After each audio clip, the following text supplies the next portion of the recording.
Barachise senas mitintila Oftu fi balesa Hamile kufte kasa Ijajame bana Samu bilisomsa Ijajame bana Samu bilisomsa.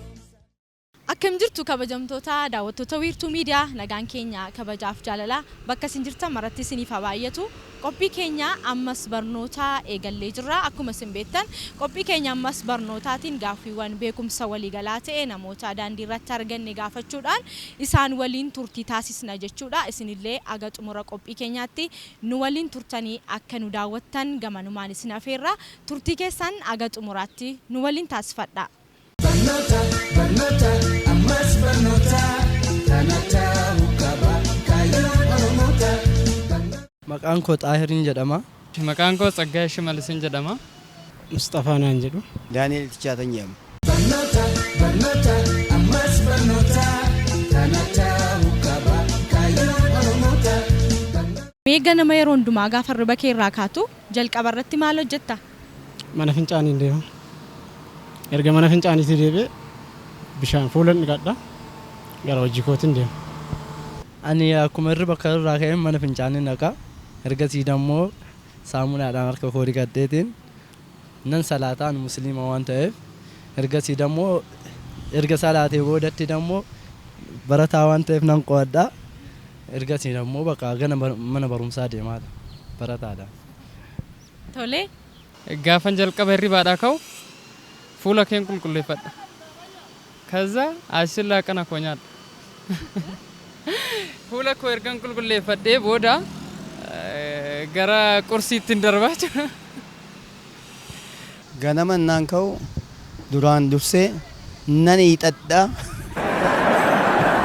Fuulan xaxxaragadha. Achi nan ka'a mana fincaatiin deema. Achi deebisan harka dhiqadha. Fuula dhiqadha. Achi kara ciree noo jiraate kara ciree yoo hin jiraanne manaan gadi baay'ichaadha. Yoo mana hin jiraanne bakkeedhaa nyaatti jechuudha. Alaa hin nyaadha. Barnoota ammas barnoota kanata hukaba kaayyoon oromoota. Boolla gadi fagoo ta'ee jiru keessaa boofa summaawaa ta'ee fi torbaan qabaatu jira sana keessa akka namni si buusaa jirutti yaadi. Mee akkamiin of oolchita? Boolla gadi fagoo ta'e san yoo karaa mata itti nama san haasaan qabeen akka boolla san keessa nan ganneen ta'a jechuudha. Nama sana haasaan qabu. Yeroo waan isa gaafii dhumatti deebisee gaafadhe achi booda isaa kan lubbuu koon ulfadha. Mee yaaliin arganne? Hin arganne? Maalas hin jedhare kanarra yaaluu hin danda'u. Boofuma san kan malatti dhaadha. Boofuma san summii yoo qabadheeti. Akkasitti hojjechuu hin danda'a malee waan biraatti godhuu hin danda'u. Summii masaaf ta'uu qopheeffadhee bu'uun qaba faanaan jedhee yaada.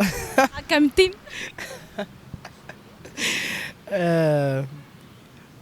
Akkuma ta'etti oma marzima sanaa jeesuu wayiiti yoo erga na buusaa giddiidhaan himi wanti kun.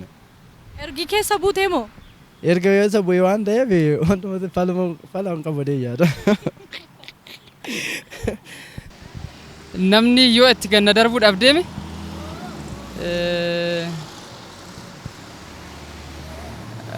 tarii booficha qabduu santu qabaa jechuudha. Qabduu sun booficha waan qabuuf ani yoon kufes boofichi na bira hin ga'u jedhee yaada. Torbaan qabaa sanatu booficha qaba? Sanatu boofa qaba. Akkasuma ta'uu isaati. Yaalime. Jechuun yoo namni itti na darbe tarii irra zallaleellee boollicha keessaa ba'uu danda'a yookaan yoon bu'e garuu qabaa sun yookaan isa qaba yookaan ana qabee jalaa na baasa. Boofa summaawaa ta'ee fi torbaan qabaatu jira. Akka namni simbuusaa keessa simbuusaa jirutti yaada. Akkamiin of oolchuu dandeessu mee? Akkamitti of oolchita yoo waaqayyo si oolche malee kana keessa akkamitti of oolchuu dandeessa? Inni iyyita yoo dandeessee inni iyyita yoo namni si qaqqabe yoo si hin qaqqabne garuu yaa waaqayyo ati naa qaqqabi jetteet waaqa kee kadhatta. Kanaan alatti waan akka ba'uu hin dandeessu. Amma hin danda'u nan wallaana achi keessa akka hin seenne. Nan wuxirfadhaa yoo hin dadhabe garuu maal gootan nan iyya. nan iyya sagalee ol kaasatanii naa qaqqabayee. Barnoota barnoota ammas barnoota kana ta'uu qaba kaayyoon Oromoota. Gootni Oromoo Neelsen Maandeellaadhaaf leenjii kenne eenyu jedhama maqaan isaa? Waaqoo guutuu. Arganne. Taddasaa Birruu. Walakkaa argatteetta guutuu isaa miti.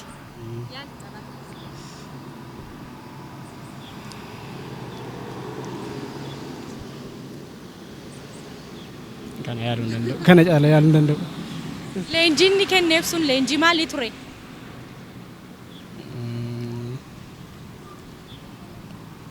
Ni yaadu. Yaadadhu. Yaadadhu. Wayaam soorii kana hin beeku. Kana dhugaa hin beeku. Mee yaal? Ara kana waan akkanaa nan dhugaa hin beeku. Jeneraal Taaddasaa Birruu. Leenjii akkamii laateef? Leenjii wattaaddarummaa jechuun lolummaa tooftaa lolummaa kennee. Dhumarratti kennaa kenneeraaf. Kennaa inni laateef sun maal ture? Neelsen Maandeellaadhaaf kennaa inni laateef beekuu hin danda'u. Mallattoo gootummaati? Hin beeku. Hin beekne. Tarii yoo mallattoo gootummaa kennee fi yookaan immoo jeneraalummaa garuu an kenneef isaa miti.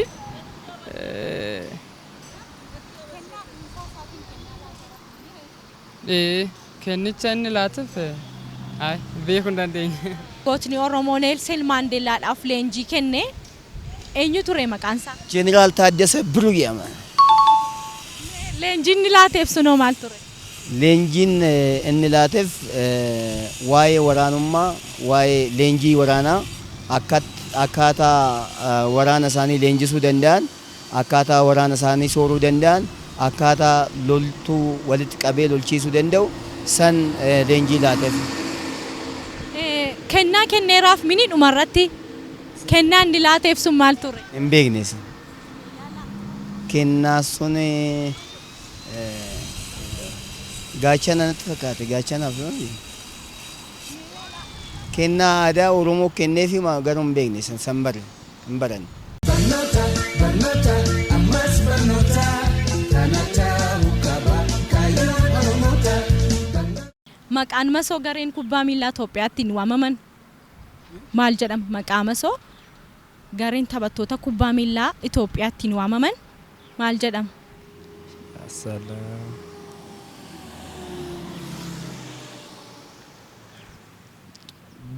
Bunna abbaa Jifaar fa'aan beeka malee an kanan beeku ifamu. Dhugama sitti ma wantuma beeku sitti maa jiraanii garuu kanan beeku. Maqaa masoo ani hin beeku. Kubbaa miilaa kana baay'ee ilaaluun jaalladhusi. Tarii hin beeku. Laalees hin beeku. Ani Itoophiyaas laalee hin beeku baay'inaan. Dhageessee immoo hin beektu? Dhagees laalees hin beeku. Baay'ee akkasuma xiyyeeffadhee waan ani hin beekneef ni ija. Maqaa masoo itti miti hawwaliini.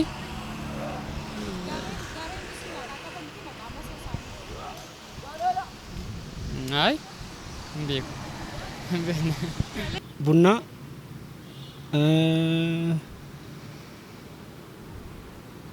Kan gilli kan biraan jiru. Bunnaadha kan hin beeku Itoophiyaa bakka bu'an ta'u. Kan masoo isaanii? Masoo. Inni yaadadhu. Hin danda'u. Maqaa masoon isaanii maal ture? Manga san kubbaa miilaa moo? Hin beeku.